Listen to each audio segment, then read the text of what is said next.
Okay, so this question is done in NCERT book. They have done this question with this formula. Okay, so you can try. Tomorrow we'll discuss this question.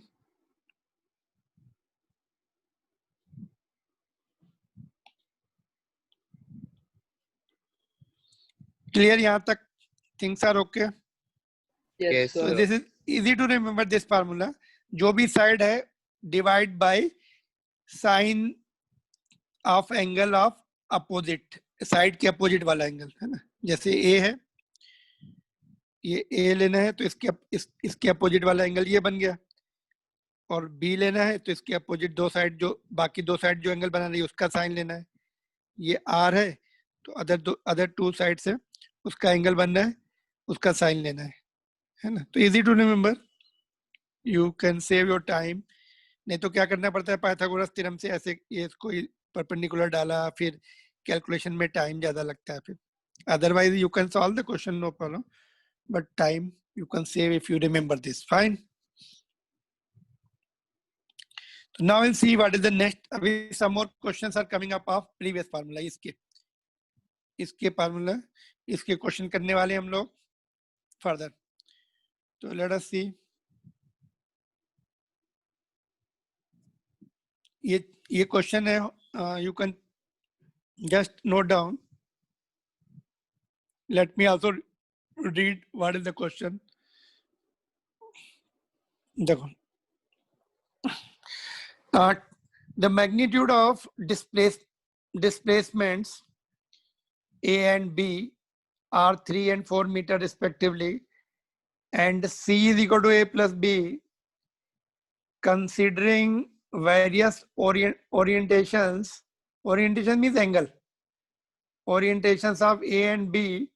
What are the maximum possible magnitude for C and minimum possible magnitude? So you can just, it is comparatively easy question.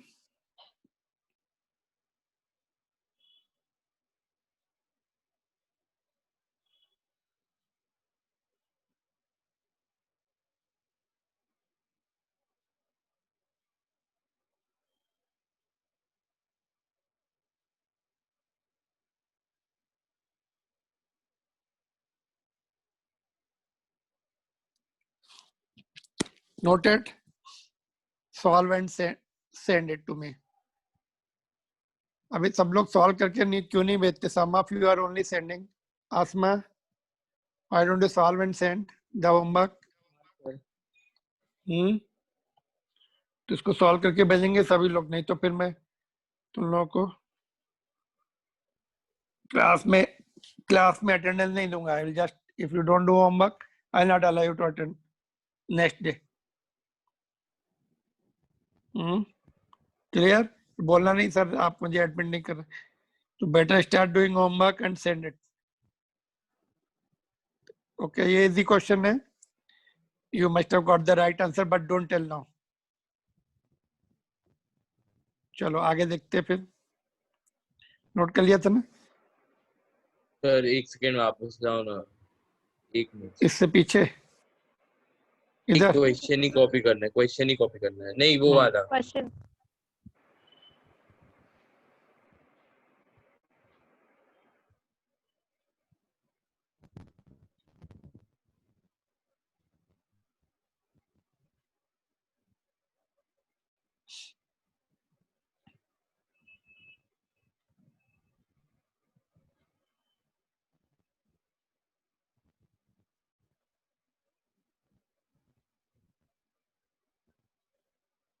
हाँ sir कर लिया. Done.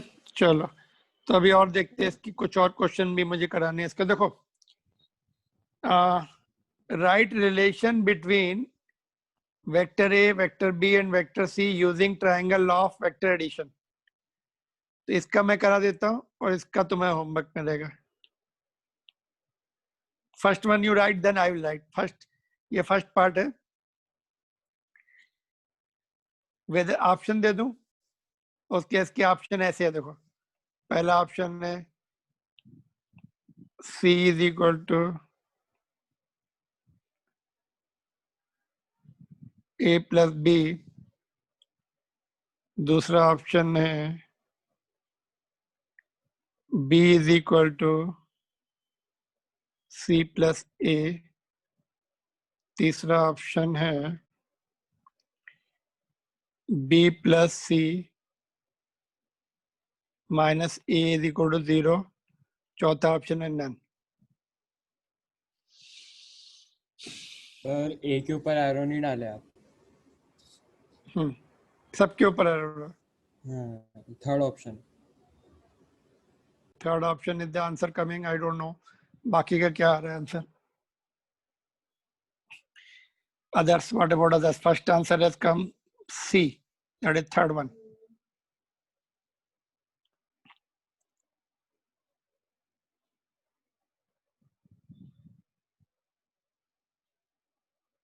Third को हम लोग ऐसे भी लिख सकते हैं ना, और third can be written like this, B plus C is equal to A।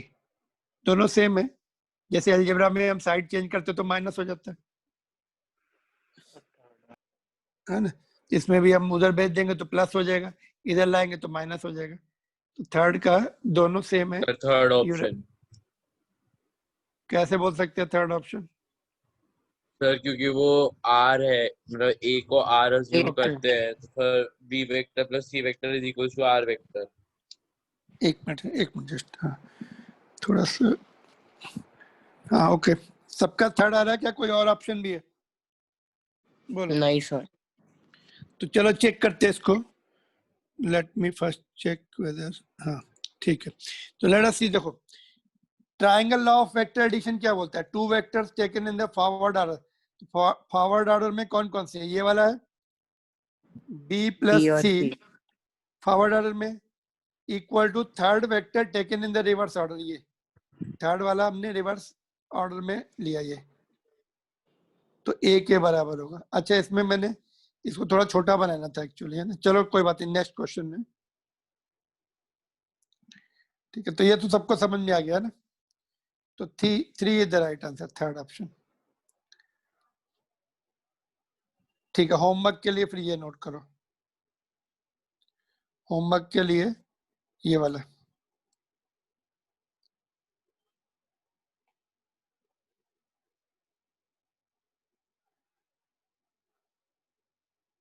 इसमें एरो ध्यान से देख लो, देखो इसका एरो इधर है, इसका एरो ऐसे, can you see the arrow? इसका एरो इधर है, थोड़ा मैं डार्क कर रहा हूँ एरो को। इसके ऑप्शन नहीं दे रहा हूँ, अपनी आप आंसर लिख के लाओ, ठीक है।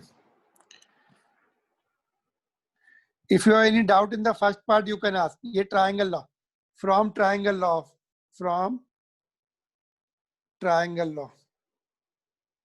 सर ये होमवर्क वाला ट्रायंगल लॉ से निकाल, हाँ उसको तो ट्रायंगल लॉ हाँ, से triangle law से तीन साइड दिख रही है, triangle law यूज करो, हाँ ठीक है। Use the triangle law। ठीक है, तो sometimes these questions are also asked in the competitive examination. तो सर ये होमवर्क का सीधा सिर्फ आंसर भेज दे या पूरा बताए कि कौन सा रिवर्स ऑर्डर में कौन सा नहीं है? नहीं, from triangle law, that's all, एक ही लाइन में आंसर लिखना है।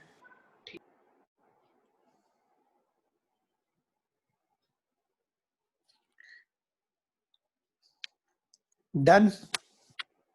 Yes sir. सर वैसे इसी में से आंसर तुम्हें मिल सकता है ना, इसमें मिल सकता है क्या? आई डोंट नो, हाँ मिल जाएगा, नहीं सर आ गया हाँ मिल आंसर, जाएगा, लिख हाँ भी दिया। हाँ नहीं अभी बताना नहीं है, बताना नहीं है, ठीक है, होमवर्क में भेजना है, ठीक है। Done, noted. चलो फिर यस सर। आगे देखते हैं।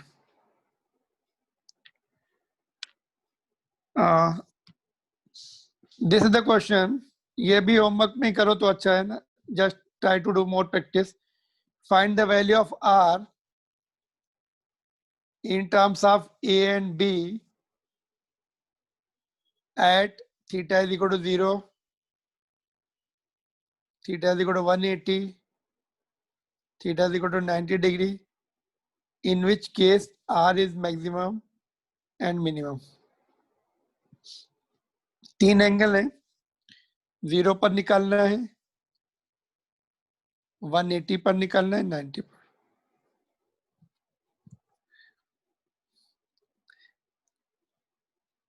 अगेन इजी क्वेश्चन, होप कि सबको समझ में आ गया होगा, but you have to solve and send.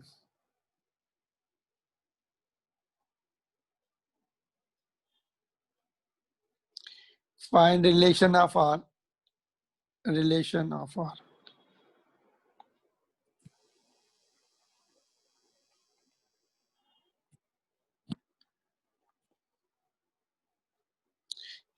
इसमें हमें ये भी देना पड़ेगा, इसमें व्हाट इज मिसिंग, इस ये question seems to be incomplete, what should be there to make it proper, इसमें कुछ समथिंग इज मिसिंग, बोलो।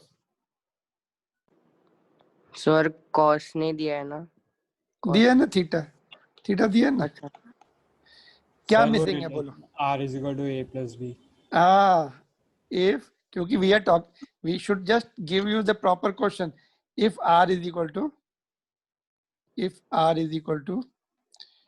A plus B, मतलब we are talking about the vector addition. R क्या है? R क्या है? वेक्टर A एडिशन है। Plus आगे चल के प्रोडक्ट भी पढ़ेंगे हम, A डॉट B भी पढ़ने वाले हैं। और A and B are the magnitude of vector A and vector B, R is the magnitude of vector R. तो ये पता होना चाहिए करना Resultant. कौन सा, हाँ रिजल्टेंट निकालना है, तो रिजल्टेंट का मैग्नीट्यूड निकालना है ना। तो for which operation, A plus B के लिए, एडिशन के लिए। जैसे ये क्वेश्चन था, देखो यहाँ पे, just let me go back to the question, this is the question, ये क्वेश्चन जो है, this is the proper question. पता है कौन सी बुक से लिया है मैंने, from which book I have taken, do you know? This is the world's number 1 book, Resnick Halliday Walker. You want to see that book? कौन सी है? Shall I show you the main page of that book? देखो, Yes, sir. Yes, sir. जैसे अब India में SC Verma चलती है, वैसे ही word, ये देखो कहाँ गए, रेस्निक हॉलिडे, ये आई थिंक ये मेरा थोड़ा पुराना एडिशन है। I will show you the first page of this. अभी ऐसा है, this is the book, 10th edition है ऑफ कोर्स, इसके बाद भी आ गया होगा। तो this is the best book of the physics, but इसमें कॉन्सेप्ट बिल्डिंग के लिए, कॉन्सेप्ट वगैरह उसके लिए डायग्राम भी अच्छे रहते हैं, एंड इसी में से ही बहुत सारे क्वेश्चन बनाए जाते हैं। एससी वर्मा ने भी इसमें से लिए हैं क्वेश्चन। और सबसे टफेस्ट बुक कौन सी है? इसमें कॉन्सेप्ट बहुत अच्छे रहते हैं, कॉन्सेप्ट बिल्डिंग, इसमें चेक पॉइंट रहते हैं, they are the good question. उसमें से मैं दे रहा हूँ तुम्हें चेक पॉइंट्स, जैसे यहाँ पे देखो, जैसे ये चेक पॉइंट है ना। तो इस तरह से दे आर गुड क्वेश्चंस। और सबसे टफ बुक कौन सी बताई थी मैंने फिजिक्स की? ये वाली देखो, फर्स्ट पेज अगर विजिबल है तो मैं दिखाता हूँ। सबसे टफ ये इरोडो, IE इरोडो, toughest book of the physics. इसमें जेई एडवांस के क्वेश्चंस वगैरह जो हैं थोड़े बहुत इसमें से आते हैं, एडवांस के लेवल से ऊपर है ये, ठीक है। it is costing less than 100 rupees. Do you know why it is so cheap? Because इसका जो राइटर है इरोडो, इरोडो, he doesn't take the royalty from this. कोई भी पब्लिश कर सकता है, he doesn't take the royalty from any publisher, इसलिए it is costing less than 100 rupees. ठीक है, चलो, तो चेक पॉइंट उसमें से है। तो दिस इज प्रॉपरली रिटन है ना, यहाँ पे देखो ऐसे लिखा है। चलो फिर आगे चलते हैं। ओके, दिस इज द, हाँ ये देखो, ये भी क्वेश्चन है, just I'm teaching you same thing again and again with different methods, same thing again. देखो क्वेश्चन क्या है, देखो, if magnitude of vector A is 3, magnitude of vector B is 4, find A plus B. चलो पहला part करके देंगे सभी लोग, just everybody will solve the first part, second and third part is in homework. I am giving you half minute for that, or take it 1 minute first part के लिए।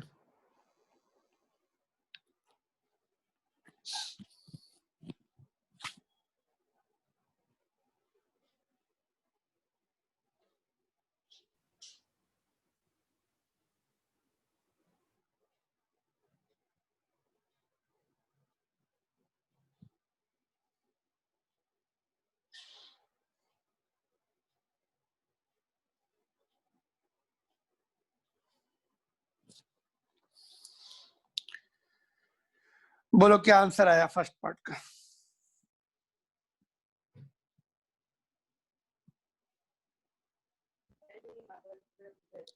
How many of you got 7? 7 किसका आया? 7. 7 आया क्या? Yes, sir. 7 is not the right answer. 7 सही नहीं है. Check it again. Sir, root 37. Root 37. Okay, let me get other answer. Root 37 is पहला answer 7 somebody told. Second answer root 37. Okay, मैं यहाँ लिख देता हूँ options. चलो. First option 7.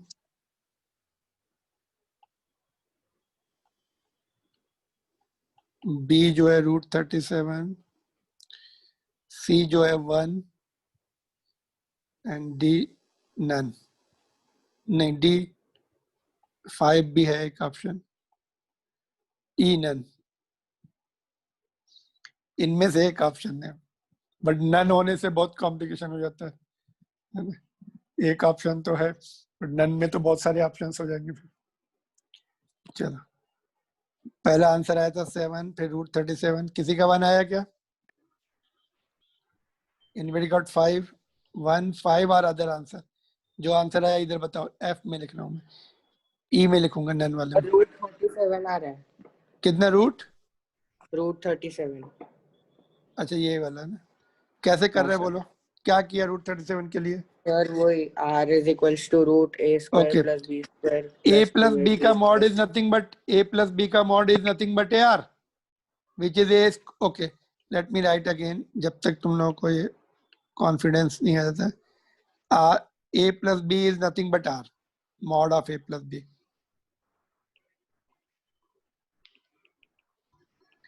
which is root of A square plus B square plus 2AB cos theta. ठीक है, इसमें वैल्यू पुट कर दो, आ जाएगा आंसर. cos 60. हाँ, cos 60 पुट करेंगे पहले में. तो A कितना है? 3, 9 हो जाएगा स्क्वायर. B कितना है? 4, 16 हो जाएगा स्क्वायर इसका. 2 into 3 into 4 into cos 60. cos 60 की वैल्यू बताओ. पहला एंगल ले रहे हैं. 1/2. हाँ, 1/2 हो गया. तो ये 2 कैंसिल हो गया. इफ यू ऐड इट 37 आ जाएगा. यूनिट नहीं लिखेंगे because unit is not given. A can be displacement, A and B can be displacement, they can be velocity, they can be force, they can be momentum, they can be any other physical vector quantity. तो unit नहीं दिया तो unit छोड़ देंगे. ठीक है, तो this is homework. और 120 वाला भी. cos 120 की वैल्यू आती है, मैंने बताया था याद करने के लिए, लर्न करने के लिए. cos 120 कितने बताया था? Anybody remembers? I told you vectors में लगने वाला है cos 120. बहुत बार आएगा cos 120 इस चैप्टर में, which is equal to, okay चलो, minus cos 1/2. हाँ, cos 120 is sin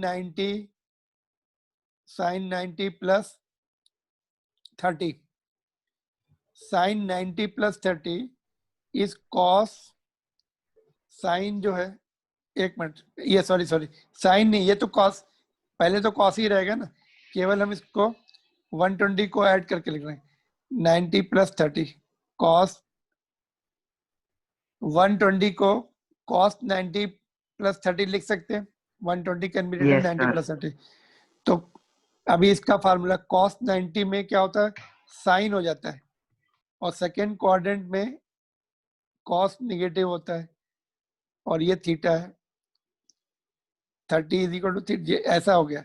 ओके, यहाँ पे मैं लिख रहा हूँ cos 90 plus theta is equal to minus sine theta. ये फार्मूला मैथ्स में भी तुम्हें सिखाया जाएगा. तो थीटा की जगह 30 है, तो ये -1/2. ये लर्न कर लो, इतनी मगजमारी नहीं करना. cos 60 लर्न कर, cos 120 लर्न कर लो, -1/2, दैट्स ऑल. ठीक है, यहाँ पे मैं अलग से लिख के दे रहा हूँ तुम्हें. cos 120 को क्या लिख सकते हैं? cos 2π/3 भी लिख सकते हैं, which is -1/2. just learn this, you don't have to remember other formula. All right, and don't again and last sir cos की वैल्यू कितनी होती है? साइन की वैल्यू के लिए I am not telling you, cos के लिए बोल रहा हूँ, ठीक है, -1/2, ठीक है। डायरेक्ट और वैल्यू cos कर डाल के भी होगा। हाँ डायरेक्ट वैल्यू डालो, ये सब तुम्हें टेबल बना के नहीं बताना है, you have to remember this value. cos 90 कितना होता है बाय द वे? cos 90 कितना होता जीरो। है? cos 90 0, ठीक है। तो ये दोनों पार्ट करो और भेजो। सर एक Just to- क्वेश्चन है हाँ सर, बोलो। अगर इसके अंदर जैसे परफेक्ट स्क्वायर आया रहता, जैसे फॉर एग्जांपल 16 आया रहता रूट के अंदर, तो सर अपन आंसर फाइनल आंसर +-4 लिखेंगे कि सिर्फ 4 लिखेंगे? मैग्नीट्यूड है ना, मैग्नीट्यूड है तो मैग्नीट्यूड में प्लस लिखेंगे, हाँ हाँ हाँ, ठीक है ठीक है, सर। ओके। हाँ सर। चलो तो और क्वेश्चन पे चलते हैं।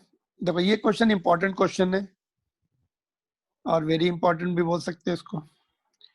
देखो if magnitude of vector A is equal to magnitude of vector B is equal to magnitude of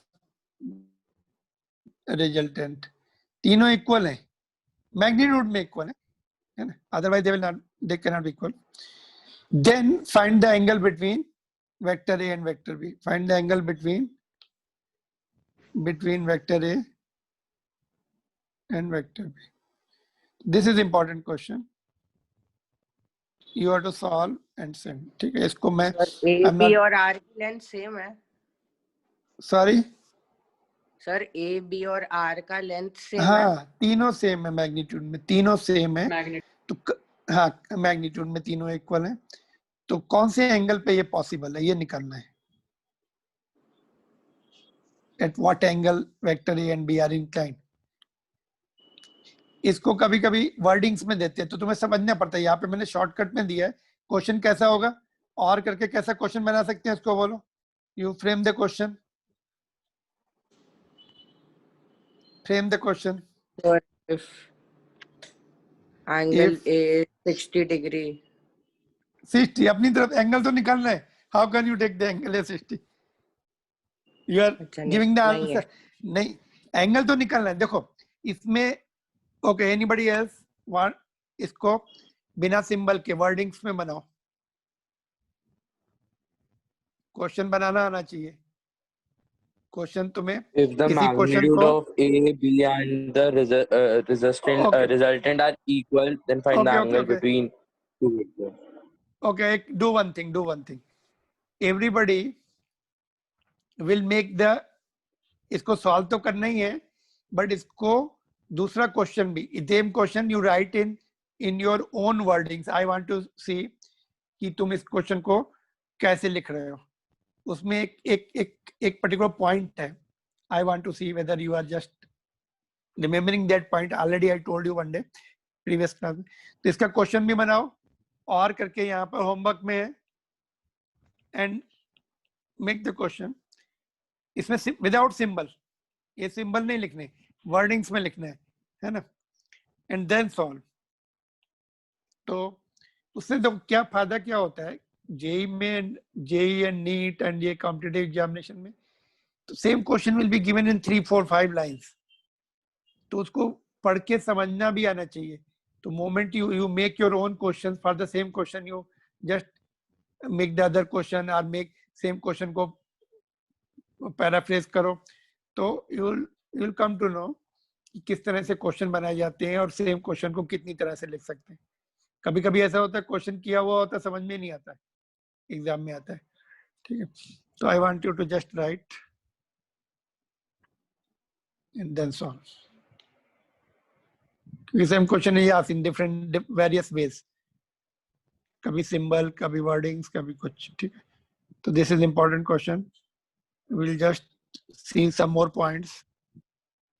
देखो ये क्वेश्चन, ये जो है this is very useful question, important नहीं बोल रहा हूँ, it is very useful question. Different chapters में वी नीड दिस। इसका जो रिजल्ट आएगा, if two forces of equal magnitude F acts on particle then find magnitude of their resultant if theta is 0, 60, 90, 120 and 180. तो यहाँ पे force की जगह change होता जाएगा, कभी फील्ड हो जाएगा इलेक्ट्रिक फील्ड, कभी वेलोसिटीज हो जाएंगी, कभी डिस्प्लेसमेंट हो जाएंगे, है ना, कभी ग्रेविटेशनल फील्ड हो जाएगी, ग्रेविटेशनल फील्ड, कभी तुम्हारी मैग्नेटिक फील्ड हो जाएगी. All the vector quantities, different vector quantity के साथ ये क्वेश्चन आता है. Most of them either 0 angle होता है या 60 होता है या 90 होता है या 120 या 180 एंड 0 तो ऑलरेडी वी हैव सीन. 60 भी बहुत बार रहता है इसलिए मैंने दिया, 90 भी बहुत बार रहता है, 120 भी. तो इसकी टेबल भी बनाएंगे, पहले सॉल्व करेंगे फिर टेबल बनाएंगे. तो आंसर तुम्हारे किस में आएंगे? सारे आंसर एफ के टर्म में आ जाएंगे. R will be equal to resultant मतलब आर, या फिर एफ नेट भी लिख सकते हैं. आर किसी में आर विल बी 0, किसी में 2f आएगा, किसी में √2f आएगा, किसी में f भी आएगा, किसी में 2f भी आएगा. Today so many homeworks are there. हाँ सर बहुत हो गया. ओके चलो बताओ, एटलीस्ट यहीं पे करो. चलो होमवर्क नहीं करते, इन दोनों का बताओ, 0 का और 60 का निकाल के बताओ. बाकी इसके 3 पार्ट टेबल कल कंप्लीट करेंगे. 0 का सभी लोग निकालेंगे, क्या आंसर आ रहा है?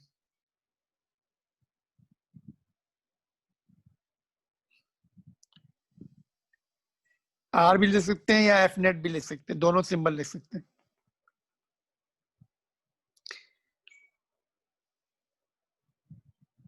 ओके सिंबल में चेंज करूं, ए की जगह f1 लिखूं, f1 square plus f, because we have to use it like this, always A and B नहीं होगा. f1 square plus f2 square plus 2f1 f2 cos theta. f1 कितना दिया है? 1 दिया है, सॉरी f दिया है. f2 कितना दिया है? वो भी f दिया है. F. मतलब a भी f दिया है, b भी f दिया है. और you can take a. f1 की जगह अगर तुम्हें if you are not convinced with f, you can take a also. a और f1, b और f2. और फार्मूला भी if you want you can use that same formula or use, okay दोनों में ऑप्शन दे रहा हूँ, use r is equal to a square plus b square plus 2ab cos theta. आगे चल के हमें फार्मूला, इसी फार्मूले को चेंज करना है, इसलिए I am telling you better will change it now itself. तो बोलो. सर 2f आ रहा है. हाँ तो पहले में 0 है, ऑलरेडी हम लोग देख चुके. देखो it never solve this full. 2f plus 0 2f देख लिया square. ना तो सिंपली ऐड कर दो. 180 देख दिया तो माइनस कर दो. बट फिर भी मैं जस्ट, जब तक तुम्हारी हैबिट नहीं पड़ती, एफ स्क्वायर Answer प्लस से- F square 2f cos 0 is 1. तो ये कितना आ रहा है देखो, f 2f square. 2f आएगा. ये 2f 2f स्क्वायर और ये भी 2f स्क्वायर, तो ये रूट ऑफ 4f स्क्वायर, तो ये 2f. है ना. डायरेक्ट भी ऐड कर सकते थे. 60 का बताओ.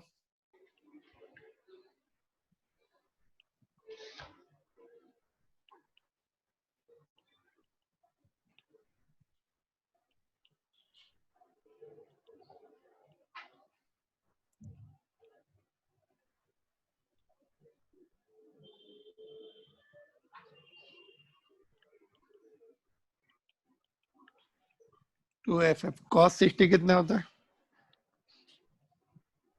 1/2. f√3. हाँ तो ये F square plus F square plus F square, तो ये हो गया √3f स्क्वायर. तो ये हो गया f√3. देखो ये बहुत बार आता है, हर बहुत 3 चैप्टर में ये रिजल्ट बहुत यूज होता है. ग्रेविटेशन के चैप्टर में, मैग्नेटिज्म, इलेक्ट्रिसिटी में. तो every time we can not afford to do this. सीधे √3f, ठीक है. Equal magnitude we are coming across again and again in various chapters. तो यहाँ पर 2f, तो ये तो याद होता है, ये वाला भी याद करना पड़ेगा तुम्हें. But if you forget you can do it very quickly, no problem. 90 degree वाला तो बहुत इजी है, ठीक है। तो इसकी टेबल बना लेंगे। 90 degree is very easy.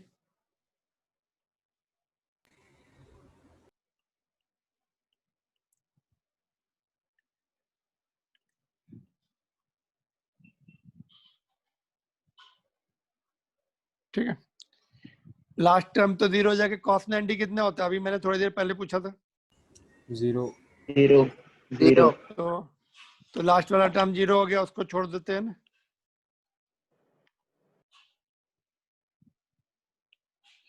Plus लिख के F छोड़ root देते हैं, 2 सो हाँ, सो दैट तुम्हें याद रहे। देखो तो ये 2f स्क्वायर, f रूट से बाहर आ जाएगा, F root 2 f रूट 2। देखो धीरे धीरे उसका मैग्नीट्यूड कम होता जा रहा है।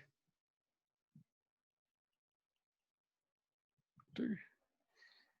पहले f 2f आया, फिर रूट 3f हुआ, अभी रूट 2f हो गया। 120 एंड 180 का निकालो फटाफट यहीं पे। थीटा इज 120 इक्वल, का f और 180 का 0। ओके, फोर्थ पार्ट में theta is equal to 120 degree.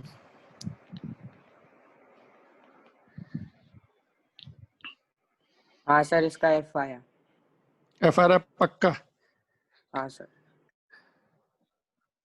तो उसको छोड़ दूं मैं, बाकी सबका आ रहा है कि नहीं? ये सबसे ज्यादा इंपॉर्टेंट तो यही है 120 वाला। Yes sir. अभी शायद Yes, थोड़ी देर sir. पहले किया था हमने, -1/2 कुछ लिखा था क्या उधर? कौन सा क्वेश्चन था? हाँ, 120 सर। वाला हाँ वैल्यू? सर। थीटा की वैल्यू -1/2। हाँ हाँ, हमने याद बताई है। थी। इक्वल्स टू अच्छा -1। अच्छा, वैल्यू बताई थी हमने, सॉल्व नहीं किया था ना। हाँ तो वैल्यू यूज कर लो। चलो ये मैं सॉल्व कर देता हूँ, टाइम बचा तो वेक्टर बना के इसको हम फिनिश कर देते, टेबल बना के फिनिश कर देते। F square plus F square plus 2 F cos -1/2। तो ये 2 तो चला गया, तो ये देखो F square plus F square minus F square बचेगा यहाँ पर, तो ये भी एक कैंसिल हो जाएगा, तो एफ स्क्वायर बचेगा एफ, तो 120 पे एफ आ गया। और लास्ट वाला जो है 180 ये अपने आप कर लेना, एफ नेट विल बी 0। अपनी जगह छोड़ रहा हूँ मैं। तो देखो क्विकली जस्ट अगर टाइम है तो मैं टेबल बना देता हूँ, इसको लर्न कर लेना। ये एंगल्स जो है फ्रीक्वेंटली आस्क्ड एंगल है। ओके, यहाँ पे टेबल बनाओ। ठीक है, अभी मैं टेबल अपने आप अपने हिसाब से बना लो। ये सब रिजल्ट की 5 रिजल्ट थे। एक तरफ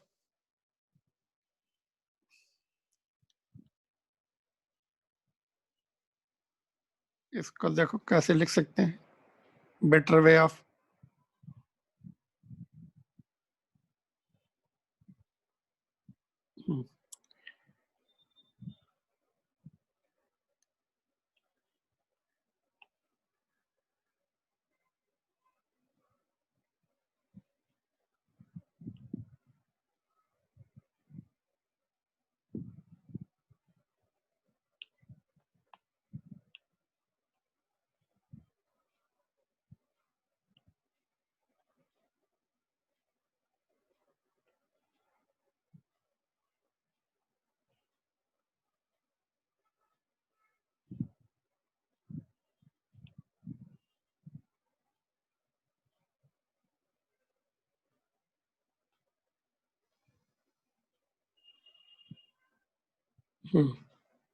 एंगल किधर लिखे जाए? इधर theta is equal to 0 60। Okay, table just it is taking time. कल हम लोग इसको मैं बना के दिखा दूंगा कैसे। Just I am ending the class now. यहाँ तक कोई डाउट है क्या? बोलो। No, नहीं sir. सर। सर एक 30 पूरा और 150 का पूछते हैं क्या? 30 से पूछ कोई भी सकते हैं, बट ये जो है हमें जो वेरियस चैप्टर में काम आने वाले उस हिसाब से हमने किया। 30 का पूछ सकते हैं, 45 का पूछ सकते हैं, 45 डिग्री एंगल भी छोड़ा हम लोगों ने, 30 45 का भी पूछ सकते हैं। Anything can be asked, any situation you can come across, कोई भी एंगल हो सकता है, 180 तक कोई भी एंगल दे सकते हैं। और 37 एंड 53 वो अभी तक हम लोगों ने डिस्कस नहीं किया थे। 37 53 का एंगल याद है तुम लोगों को? बोलो, वो भी आते हैं। देखो जस्ट सी, मैंने तुम्हें वहां पे पढ़ाया था, 37 53 बताया था कि नहीं बताया था जब एंगल पढ़े थे? नहीं सर, नहीं बताया था। ओके, अभी बताता हूँ मैं। 37 और 53, 37 का बनाता हूँ यहाँ पे। देखो, वेरी फ्रिक्वेंटली रिक्वायर्ड रहता है ये कॉम्पिटिटिव एग्जामिनेशन में, एनसीईआरटी बुक में एक जगह दिया है। अगर ये 37 डिग्री होता है ना, तो ये तुम्हारा आता है 3 4 5 साइड्स रेशो। अगर वो 3 ये ठीक है, यहाँ से देखो 3 4 5, तो ये एंगल 37 होता है। और ऑफ कोर्स ये एंगल कितना हो जाएगा? 53 डिग्री। और tan 37 इज 3/4, है ना? और sin 37 कितना होगा? और इधर साइन, पहले साइन की वैल्यू लिखता हूँ मैं। sin 37 कितना होगा बोलो? एंगल 3/5 3/5 आएगा, विच इज 0.6 होता है। cos 37 4/5 आएगा, विच इज 4/5। 0.8 0 पॉइंट कितना आएगा ये? 8। और आपको tan 37 मैंने लिख ही दिया, 3/4 विच इज 0.75। तो ये तुम्हें लर्न करके रखना पड़ेगा। ये फिजिक्स में वर्क पावर एनर्जी के चैप्टर में दिया है एंगल 37 का, और कंपटीशन में तो बहुत ज्यादा पूछा जाता है, ये लर्न नहीं होना चाहिए। 53 की बता सकते, साइन 53 कितने आएगा? फिर ऊपर से देखो, 4/5 इधर से देखेंगे तो अपोजिट साइड ये आएगी, हाइपोटेनस तो 4 ही रहेगा, 4/5 रहेगा, इंटरचेंज हो रही वैल्यू।